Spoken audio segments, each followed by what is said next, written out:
আমাদেরকে মোহাম্মদপুরে এসে গুলশান থেকে একজন অতিথি তিনি আমাদেরকে হুমকি দেন, যেই শাইখুল হাদিসকে দেখলে বেগম খালেদা জিয়া কোনোদিন তার আসনে বসে থাকতেন না, শ্রদ্ধা করে দাঁড়িয়ে যেতেন।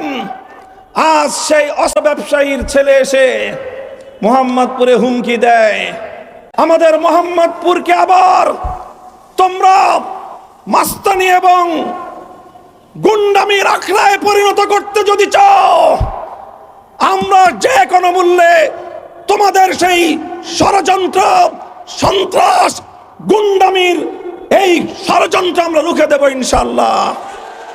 একটা দিন আসবে বাংলার মাটি আবার ফ্যাসিবাদ মুক্ত হবে, এই মাটিতে জুলুমের কবর রচিত হবে। বাংলাদেশের মানুষ আবার তারা তাদের স্বাধীনতা ফিরে পাবে, এদেশের মানুষ তারা অধিকার নিয়ে বাঁচতে পারবে। এমন একটি দিনের স্বপ্ন নিয়ে সেই নির্যাতনের কঠিন দিনগুলোতে আমরা সময় পার করেছি। বিশেষ করে আমি নবী প্রেমের আওয়াজ তুলবার অপরাধে আমাকে তখন কারারুদ্ধ করা হয়। 2021 সালে বাংলাদেশের স্বাধীনতার, বাংলাদেশের ইসলাম এবং মুসলিম জাতিসত্তার কথা বলবার অপরাধে আমার উপর ইতিহাসের জঘন্যতম নির্মম মিথ্যাচার, অমানবিক নির্যাতন পরিচালনা করা হয়। 40 দিন পর্যন্ত শুধুমাত্র রিমান্ডে নিয়ে আমার উপর অকথ্য নির্যাতন পরিচালনা করা হয়। দীর্ঘ 3 বছরের বেশি সময় কারাগারের মধ্যে আরেক কারাগারে আমাকে বন্দী করে রাখা হয়। অন্য সব বন্দীরা যেখানে মানুষের সাথে কথা বলার সুযোগ পেত, আমাকে জনবিচ্ছিন্ন করে কারাগারের মধ্যেও মানসিকভাবে নির্যাতন করে করে নিঃশেষ করে দেওয়ার সকল ষড়যন্ত্র পরিচালিত হয়েছে। আমার মোহাম্মদপুর এবং আদাবর এলাকার আমার প্রাণপ্রিয় এলাকাবাসী, আপনারা আমাকে চেনেন।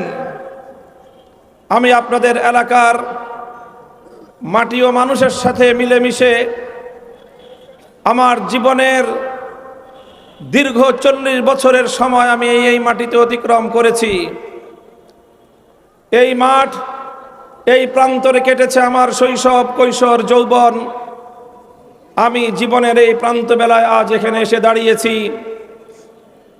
বিগত সময়ে দেশ, জাতি এবং ইসলামের পক্ষে কথা বলবার অপরাধে আমার উপর দিয়ে নির্যাতনের কি স্টিম রোলার পরিচালিত হয়েছে।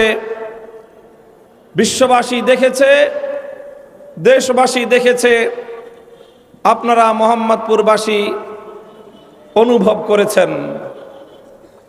2013 সালে শাপলা চত্বরে নবী প্রেমের আওয়াজ তুলবার অপরাধে আমাকে তখন কারারুদ্ধ করা হয়।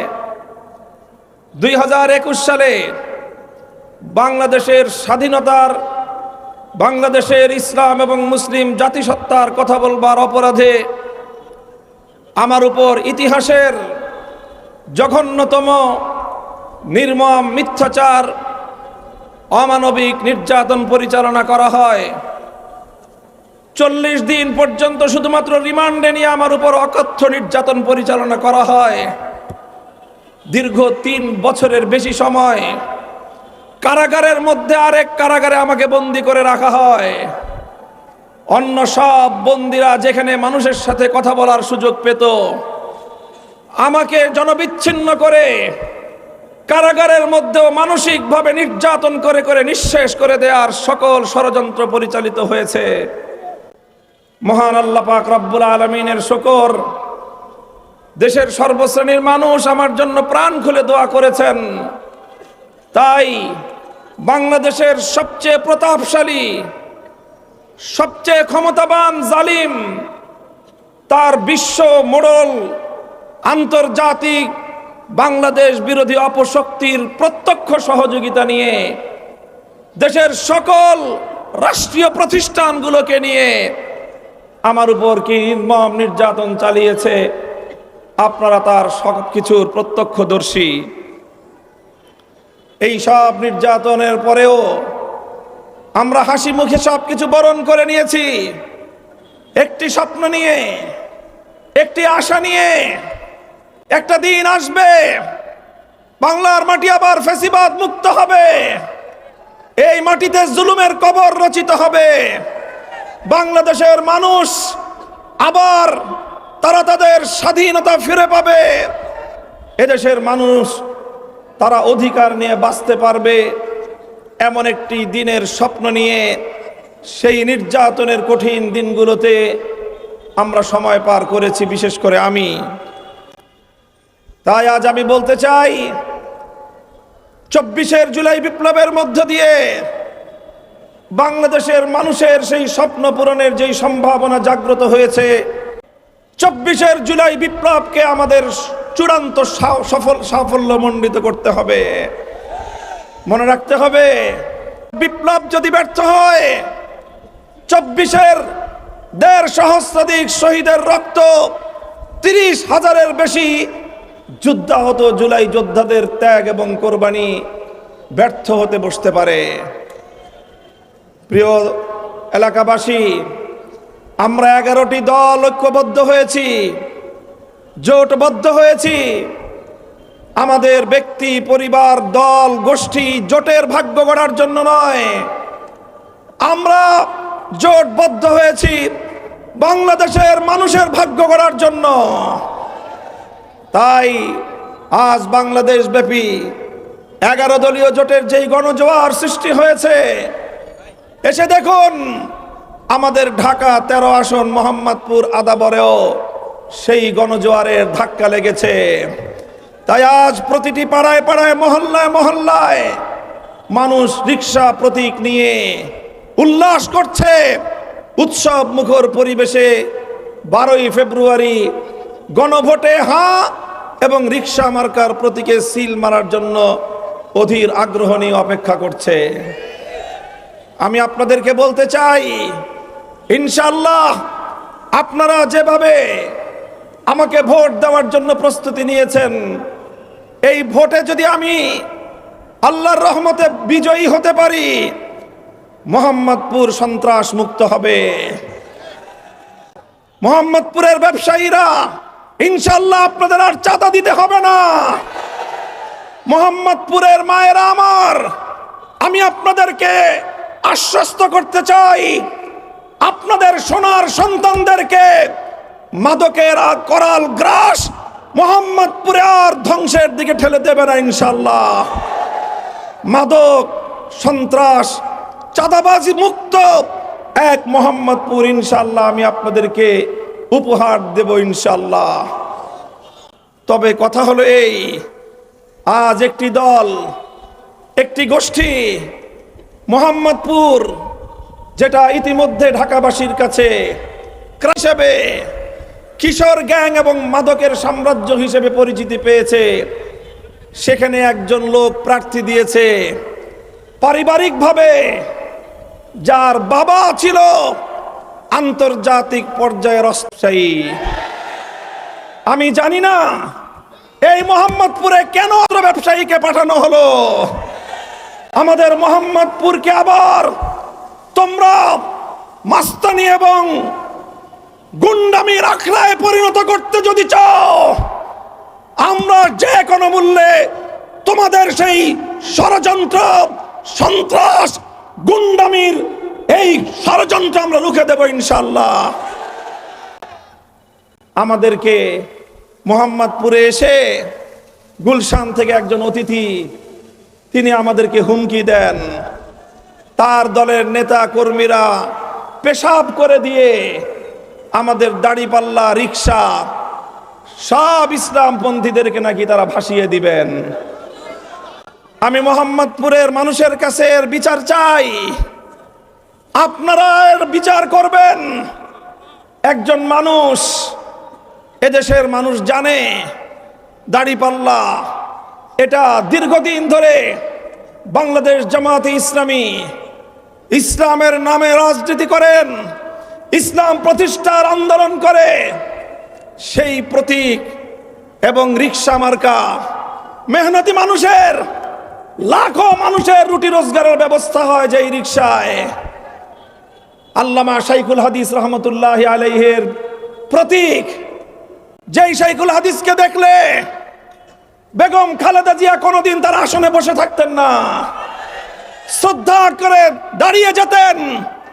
আজ সেই অস্ত্র ব্যবসায়ীর ছেলে এসে মোহাম্মদপুরে হুমকি দেয় যে তারা পেশাব করে শাইখুল হাদিসের রিকশা সহ সব ভাসিয়ে দিবেন। আমি জানতে চাই এই আস্পর্ধা সে কোথায় পেল? তার নির্বাচনী প্রচারণায় কোথাও বাংলাদেশ জাতীয়তাবাদী দল বিএনপির নামটুকু পর্যন্ত রাখে নাই। সে এনডিএম এর ব্যবসায়ীর সন্তান মোহাম্মদপুরে এসে পেশাব করে যদি অপবিত্র করতে চাও, মোহাম্মদপুরের মানুষ নিজেদের এলাকার পবিত্রতা রক্ষা করার জন্য নিজেরাই উদ্যোগ নেবে ইনশাআল্লাহ। আমি আপনাদেরকে বলতে চাই, ইনশাআল্লাহ আপনারা যদি আমাকে ভোট দিয়ে নির্বাচিত করেন, আমি জাতীয় সংসদে গিয়ে আল্লাহর কোরআনের কথাগুলো তুলে ধরবো ইনশাআল্লাহ। আল্লামা সাইদি রহমতুল্লাহ আলাই যেভাবে সারা বাংলাদেশে কোরআনের কথা আওয়াজ তুলবার পর জাতীয় সংসদে আল্লাহর কোরআনের ভাষ্যকার হিসেবে ভূমিকা পালন করেছেন, ইনশাআল্লাহ আমিও আল্লাহর কোরআনের কথাগুলো জাতীয় সংসদে তুলে ধরতে চাই। আমি বাংলাদেশের সেবা এবং খেদমত করতে চাই। মোহাম্মদপুরের কিশোর গ্যাংদের কিশোরদেরকে আমি সংশোধন করতে চাই। একটি সন্ত্রাস মুক্ত, চাঁদাবাজি মুক্ত এবং একটি মাদক সাম্রাজ্য মুক্ত মোহাম্মদপুর আপনাদেরকে ইনশাআল্লাহ উপহার দিতে চাই। মোহাম্মদপুরের মা বোনেরা, আপনাদের অনেক আবদার, অনেক দাবি দাবা রয়েছে, সব কথা বলার সময় নেই। নির্বাচিত হলে অন্তত আমাদের এই বৃহত্তর মোহাম্মদপুরের মধ্যে শুধু মা বোনদের জন্য নিরাপদে বিচরণ করার জন্য এবং বিনোদনের জন্য একটি সুন্দর এমন একটি পার্ক তৈরি করব ইনশাআল্লাহ, যেখানে নিরাপদে আমাদের মা বোনেরা সকাল সন্ধ্যা একত্রিত হতে পারবেন, সামাজিক কর্মকাণ্ডে মিলিত হতে পারবেন এবং তাদের জন্য নিরাপদ পরিবেশে তারা সেখানে বিনোদন এবং পায়চারি করতে পারবেন ইনশাআল্লাহ। আমি মোহাম্মদপুরের প্রশাসনকে লক্ষ্য করে একটি কথা বলতে চাই। আজ সকল শীর্ষসন্ত্রীরা বেগম খালেদা জিয়ার ঘোষিত 23 শীর্ষসন্ত্রীর একজন সহ সকল শীর্ষ সন্ত্রাসীরা আজকে রিকশার বিপক্ষে মাঠে নেমেছে। তারা জনগণকে ভীতি প্রদর্শন করছে। এই সকল শীর্ষ সন্ত্রাসীরা যারা জেলে বন্দী থাকার কথা, তারা আমার মোহাম্মদপুরে এসে আমার ভোটারদেরকে ভীতি প্রদর্শন করবে, এই দৃশ্য আমরা দেখতে চাই না। আপনারা নির্বাচন কমিশনের পক্ষ থেকে যেই কথা বলা হলো, সকলেই বলেছেন 400 মিটারের মধ্যে ক্যামেরা নিয়ে যাওয়া যাবে না। তার অর্থ এটা ভয়াবহ এক ইঙ্গিত করছে। আমি নাহিদ ইসলামের সাথে সুর মিলিয়ে বলতে চাই, আমরা অনেক সংগ্রাম করেছি, 15 বছর লড়াই করতে করতে আমরা ক্লান্ত। এবার বাংলাদেশটা গড়ার জন্য একটু মনোযোগী হয়ে আমরা শান্তিপ্রিয়ভাবে কাজ করতে চাই। জনগণের ভোটের অধিকার যে রক্তের মাধ্যমে প্রতিষ্ঠিত হয়েছে, যদি এই সকল দুরভিসন্ধির মাধ্যমে জনগণের ভোটাধিকার নিয়ে ছিনিমিনি খেলবার কোনো পায়তারা করেন, আমরা আবার জুলাই যুদ্ধের হাতিয়ার নিয়ে মাঠে নামবো। কিন্তু আমরা কিন্তু জনগণের ভোটের অধিকার প্রতিষ্ঠিত করা ছাড়া ঘরে ফিরবো না ইনশাআল্লাহ। তাই আপনাদের প্রতি আমার আহ্বান, মোহাম্মদপুর আদাবর শেরে বাংলা নগরের মানুষের প্রতি আমার আহ্বান, আমি 11 দলের নির্বাচনী প্রচারণায় একজন শীর্ষ দায়িত্বশীল হিসেবে আমার 13 আসনের পাশাপাশি সারা দেশে আমাকে ক্যাম্পেইন করতে হয়েছে। আমি আপনাদের সকলের দ্বারে দ্বারে যেতে পারি নাই। আমার অবশিষ্ট সময়টুকুতে আপনাদের কাছে করজোরে অনুরোধ করব, আপনারা প্রত্যেকে একজন মামুনুল হক হয়ে সকলের কাছে আমার পক্ষ থেকে আহ্বান পৌঁছে দিবেন ইনশাআল্লাহ।